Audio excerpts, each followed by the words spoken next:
है तो yes sir. ठीक है, आज यूनिट आज मैं सिर्फ कुछ न्यूमेरिकल कराऊंगा गेट के। ठीक है, तो आपका यूनिट 3 में क्या कहते हैं, हमने क्यू मीटर पढ़ लिया था लास्ट क्लास में।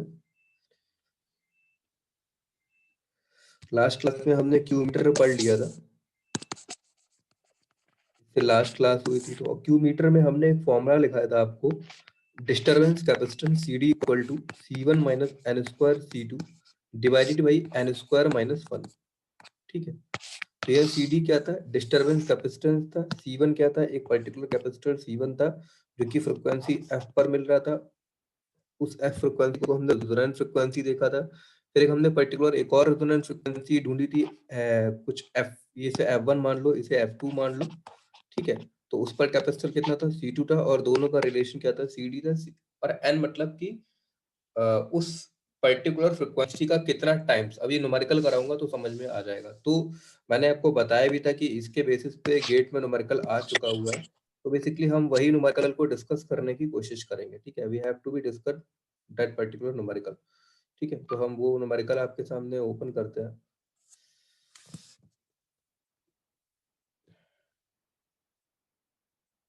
एक सेकेंड वेट करिए जरा।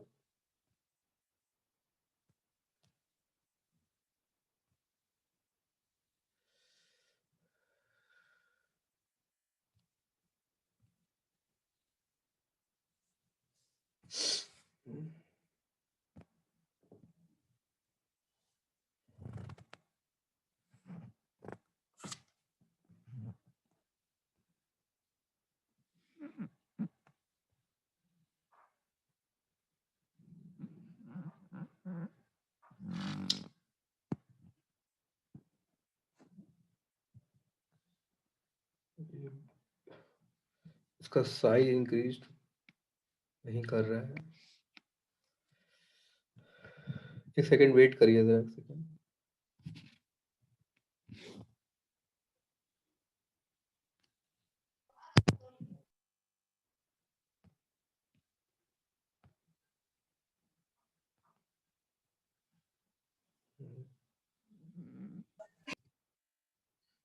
देखिए, ये आपके सामने न्यूमेरिकल है, ये गेट 2017 में आया हुआ न्यूमेरिकल है,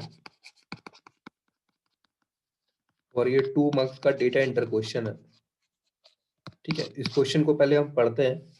एक एक coil is tested with a series type Q meter. तो हमने आपको बताया था जो क्यू मीटर होता है वो एक जो क्यू मीटर होता है उसमें कौन सा रेजोनेंस होता है, सीरीज रेजोनेंस होता है। ये भी अपने आप में क्वेश्चन है कि क्यू मीटर में जो रेजोनेंस होता है वो हमारा सीरीज रेजोनेंस होता है। ये भी अपने आप में क्वेश्चन है, तो वही लिखा हुआ है।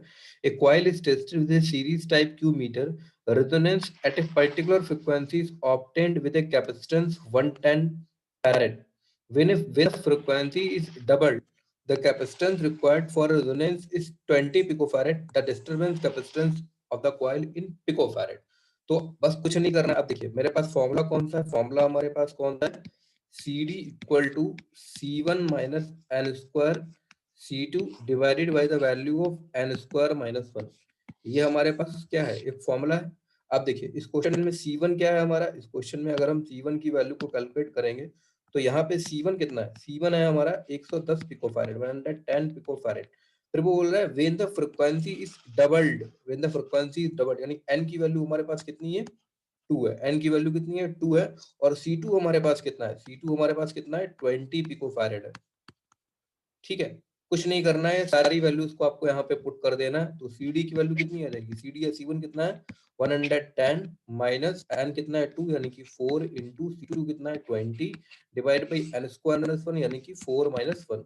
तो कितना आ जाएगा 110 minus 80 divided by 3 and the value of CD equal to 30 divided by 3 that is equal to 10 picofarad. तो आंसर क्या हो जाएगा, डिस्टर्बेंस कैपेसिटेंस हमारा कितना आ जाएगा, CD इक्वल टू 10 पिकोफैरेड। यही आपका क्या होगा, आंसर होगा। 2 मार्क्स क्वेश्चन देख रहे हैं ना, कैसा कितना सिंपल क्वेश्चन है, सिर्फ 2 फॉर्मूले, एक फॉर्मूले पर बेसिस। और ये क्वेश्चन क्रीज क्वेश्चन होता है, लोग इतना इसको अवॉइड करते हैं मेजरमेंट में इस टॉपिक को। तो देख रहे हैं ना कि डायरेक्टली ये एक फॉर्मूले के बेसिस पे आपका क्वेश्चन सॉल्व हो रहा है। C1 C2 दे रखा है, n का वैल्यू दे रखा है, कितना सिंपल है, 2 नंबर का क्वेश्चन है। अगर फॉर्मूला आता है तो आपको 30 सेकंड भी नहीं लगेगा इस क्वेश्चन को करने में। ठीक है, तो ये काफी अच्छा क्वेश्चन था। ठीक है, तो अब ये हमारा एक क्वेश्चन हो गया है, इसको मैं क्लियर कर देता हूँ। ठीक है, अब हम एक और क्वेश्चन को देखते हैं।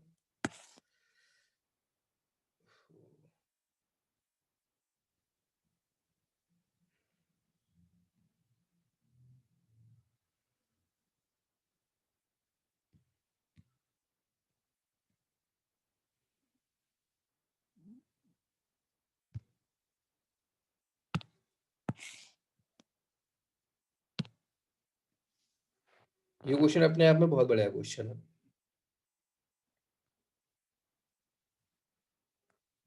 ठीक है, ये क्वेश्चन जो है वो आपका, ये क्वेश्चन आपका आया है गेट 2018 में। ये आपका 2 मार्क्स का क्वेश्चन है। ये गेट 2018 में आपका 2 मार्क्स का क्वेश्चन आया हुआ है।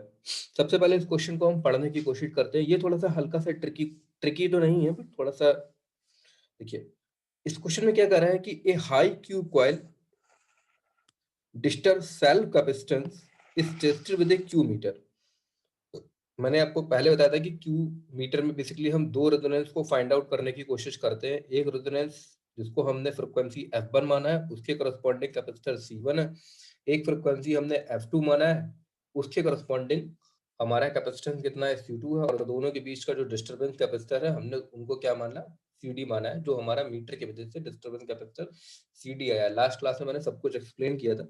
तो उसमें यही लिखा हुआ है कि first resonance at omega 1 10 to the power 6 radian per second is obtained with a capacitance 990 picofarad। ठीक है ना, यानी आपको यहाँ से ओमेगा 1 कितना दे रखा है आपको 10 टू दी पावर 6, और उसके करस्पॉन्डिंग C1 कितना दे रखा है 990 पिकोफैरेड दे रखा है आपको। The second resonance at omega 2 equal to 2 into 10 to the power 6, फिर क्या दे रखा है, the second resonance omega 2 equal to 2 into 10 to the power 6 obtained with a 240 picofarad. The value of the inductance in millihenry of the coil up to decimal. ठीक है, आपको कुछ capacitance का वैल्यू निकालना है। ठीक है, सॉरी, आपको निकालना है the value of the inductance in milli henry of the coil up to 1 decimal. तो देखिए, आपको किस में दे रखा है, ओमेगा के टर्म में दे रखा है। तो ओमेगा के टर्म में हमारा फॉर्मूला क्या होता है, omega is equal to 1 upon under root में एलसी। आप देखेंगे जब डेरिवेशन मैंने कराया था, तो वहां पे मैंने एक फॉर्मूला ये भी लिखा था कि अगर हमारा डिस्टरबेंस कैपेसिटर इनबिल्ट है सिस्टम में, तो हमारा फ्रीक्वेंसी कितना होता है, omega is equal to under root में ब्रैकेट में C प्लस CD। ये हमने फॉर्मूला वहां पर लिखा है आपको, omega equal to 1 upon square root में L ब्रैकेट में C प्लस CD।